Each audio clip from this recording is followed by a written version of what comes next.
সকলোলৈ নমস্কাৰ যাচিছোঁ। হিন্দু ৰীতি নীতি অনুসৰি তুলনী বিয়া অৰ্থাৎ পুষ্পিতা বিবাহ সম্পৰ্কে মই মোৰ অনুভৱ শ্বেয়াৰ কৰিবলৈ ওলাইছোঁ। আপোনালোকৰ অনুভৱ কমেণ্ট কৰি জনাবচোন।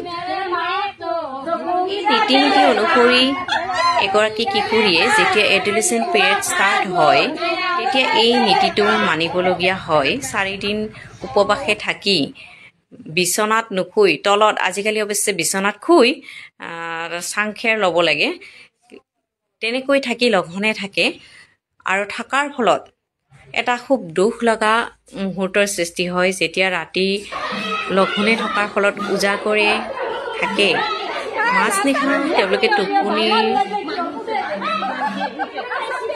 কয় যে মা মোৰ ভোক লাগিছে। খুব দুখ লগা মুহূৰ্ত হৈ পৰে। সেই সময়ত চকুলো সেমেকি উঠে, চকুলো নিগৰি উঠে। সকলোৰে মাতৃৰে তেনেকুৱা অনুভৱ হয়নে বাৰু? আপোনালোকৰ কেনে হৈছিল জনাবচোন। 4 দিন এণ্ড হোৱাৰ পিছত খুব ভাল লাগে যেতিয়া কিশোৰীগৰাকীক গা পা ধুৱাই কইনাৰ সাজেৰে সজ্জিত কৰা হয়, খুব ভাল লগা হয়। তাৰপিছত তেওঁলোকৰ ৰীতি অনুসৰি উপবাস থাকে। আমাৰ 15 দিনীয়া আছিল আৰু এনেকৈ তেওঁ এই ব্ৰতটো ভাঙিছিল।